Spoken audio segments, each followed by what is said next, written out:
Today I want to talk about potting down the rail and explain why potting the ball, when the ball gets closer to a cushion, why it becomes harder to pot that ball. Now if you've got a pot pretty much in the middle of the table, let's say into this pocket, you've got quite a wide margin of error. You can hit either jaw, you've got the centre pocket, there's quite a wide margin of error. You don't have to be as precise and you'll still be able to make the pot. Now that changes when the object ball gets closer to the cushion, because you can't then hit the near jaw. Say for example with these three, this one here, it can't hit this near jaw because it will rattle and stay up. So the centre of the pocket actually becomes more from the middle of the pocket across to the far jaw, and then the pot, actually the size of the pocket gets smaller, so you've only got sort of a much smaller margin of error to aim for, and so you have to be a lot more precise to be able to make the pot. Now there's a few routines or a few variations on this routine that I used to practice a lot to try and improve on potting down the rail. And depending on what level you are, I'd say start sort of beginner level and then sort of work your way up. So I've set up 3 balls on each rail, black in the middle of the table. Let's just focus on these 3 yellows here to start with.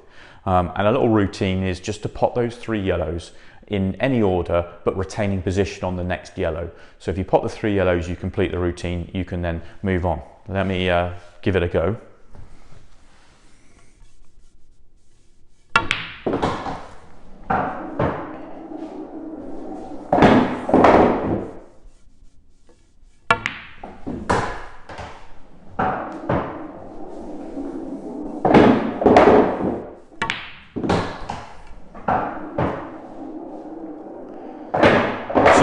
Job done. I've cleared all 3 balls, check, I've managed to complete that routine. So if you want to keep going, maybe you move on, just move the cue ball with hand and come down to the next set of 3, try and do the same thing again, and then so on, working your way around the table. Now, if you want to take this up a notch and go to a slightly harder routine, then put those 3 back on the table, and when you're potting your last ball of those 3, then you play position onto either of the other sets, so that you complete the routine without ever moving the cue ball. And then the last shot would be the black into any corner. I always like to leave the black on the table for your last shot, just to sort of replicate the sort of pressures of completing a clearance in a frame. It's the same, pot the black, you complete the routine.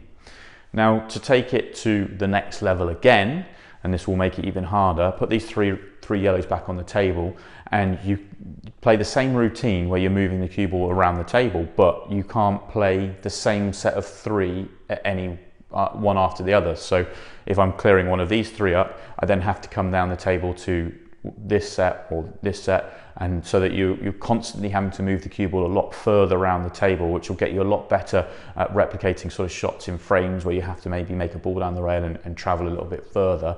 And again, the black on this routine becomes a bit more of a blocker because it's in the way, but keep it on the table, leave it for your last ball, replicate that pressure of having the black to complete your routine.